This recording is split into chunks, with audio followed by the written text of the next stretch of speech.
Isso. Tudo tem um preço. E a minha proposta hoje é mostrar a você que a família também tem um preço.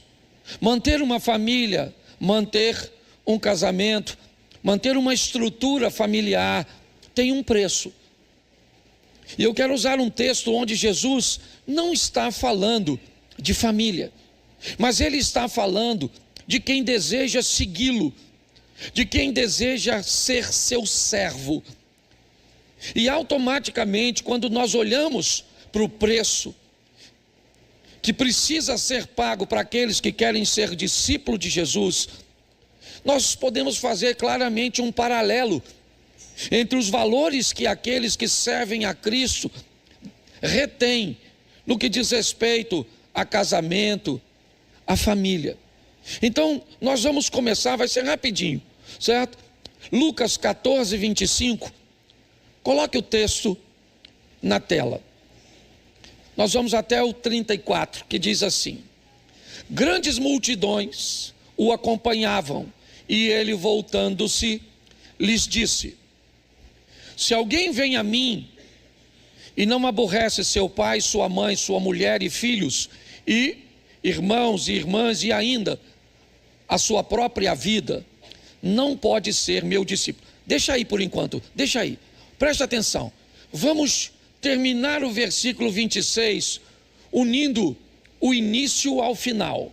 Bom, se alguém vem a mim, certo, não pode ser meu discípulo. Olha só, se alguém vem a mim, ele não pode ser meu discípulo se não estiver disposto a pagar um preço. O preço de enfrentar, por causa do estilo de vida agora do discípulo, com seu pai, com sua família e consigo mesmo, os desafios dos embates, das tentações, das vontades humanas de fazer aquilo que contraria a vontade agora do mestre. Jesus vai explicar isso de uma forma bem interessante. Vamos lá, verso 27. E qualquer que não tome a sua cruz e vier após mim, não pode ser meu discípulo. Pois qual de vós, pretendendo construir uma torre, não se assenta primeiro para calcular a despesa e verificar se tem meios para concluir, para não suceder que, tendo lançado os alicerces e não a podendo acabar, todos os que a virem zombem dele, dizendo: este homem começou a construir, mas não pôde acabar. Ou qual é o rei que, indo para combater outro rei, não se assenta primeiro para calcular se com 10.000 homens poderá enfrentar o que vem contra ele com 20.000? Caso contrário, estando o outro ainda longe, envia-lhe uma embaixada, pedindo condições de paz. Assim, pois, todo aquele que dentre vós não renuncia a tudo quanto tem, não pode ser meu discípulo. O sal é certamente bom, caso, porém, se torne insípido, como restaurar-lhe o sabor? Nem presta para a terra, nem mesmo para o montouro, lança-o fora. Quem tem ouvidos para ouvir, ouça. Olhe para mim, porque eu quero começar por aqui, onde Jesus começa a explicar o preço para servi-lo. A base que aquele que tem sã consciência deveria colocar antes de fazer alguma coisa. Aqui ele usa o exemplo da torre e diz que todos que vão construir uma torre deveriam descobrir o preço da torre antes de começar a construção. Aqui diz: aquele que vai à guerra deveria conhecer bem suas forças e material bélico e as forças e material bélico de seu inimigo. Para quê? Para que ele não pare a construção no meio do caminho e para que ele não perca a guerra. Jesus está falando da condição de entender que tudo tem seu preço e nada é de graça.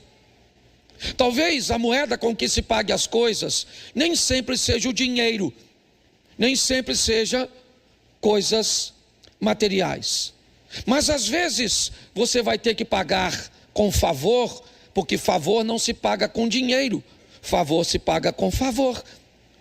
Às vezes você vai ter que pagar com tolerância, às vezes você vai ter que pagar com silêncio. Às vezes a forma de pagamento é ter que fazer alguma coisa, mesmo sem querer, porque essas também são formas de pagar. Mas é importante que você entenda que você terá que pagar ou terá sérios problemas. Então a minha pergunta é: você sabe quanto custa manter uma família? É isso que eu quero refletir com você. Quanto custa constituir uma família? A primeira coisa que vai te custar é que você vai ter que ser alguém destemido e ousado. Montar uma família custa daquele que deseja perder o medo. Ele não terá a resposta imediata para dizer: você tem certeza que vai dar certo? Não, eu não tenho certeza que vai dar certo. É lógico que eu não tenho certeza que vai dar certo. Eu não posso ter nenhuma garantia que vai dar certo.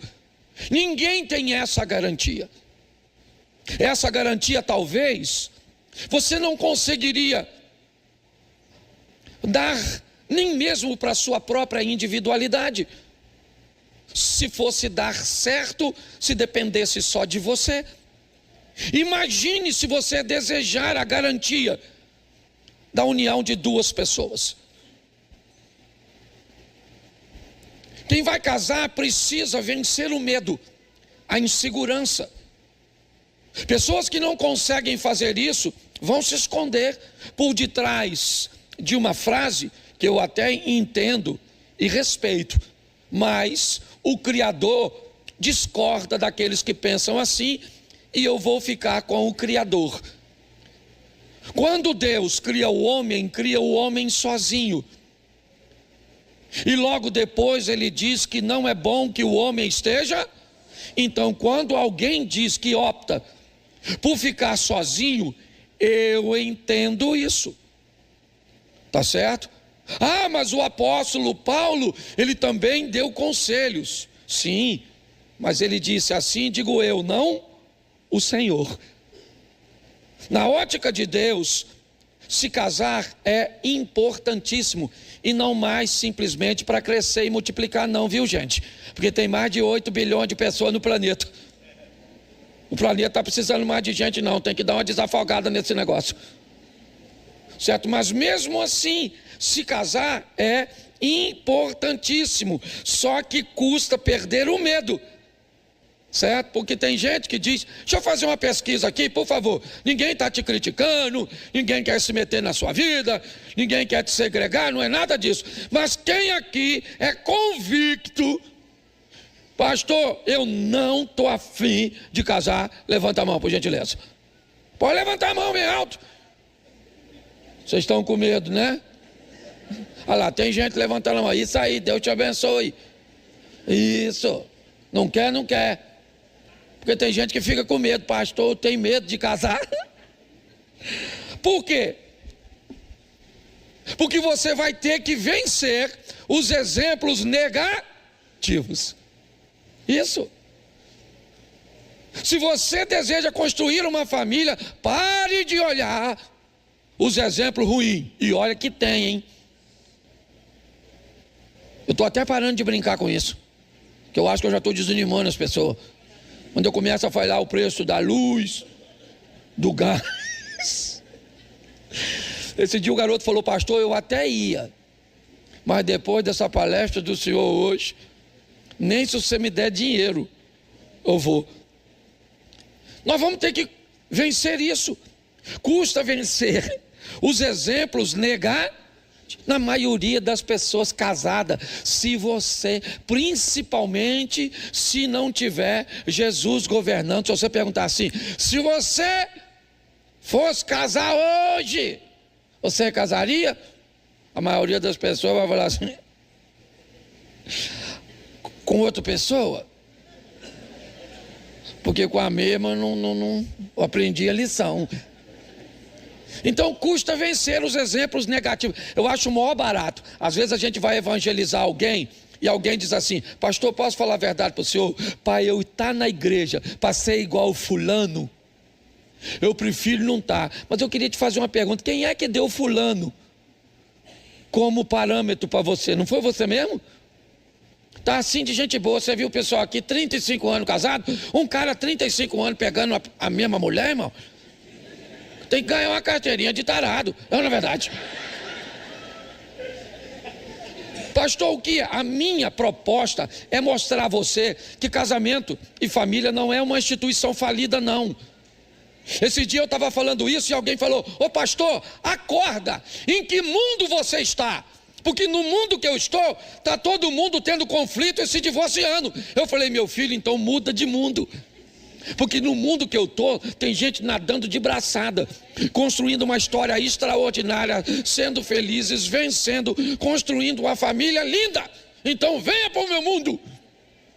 E ele e deve ter ido para o inferno.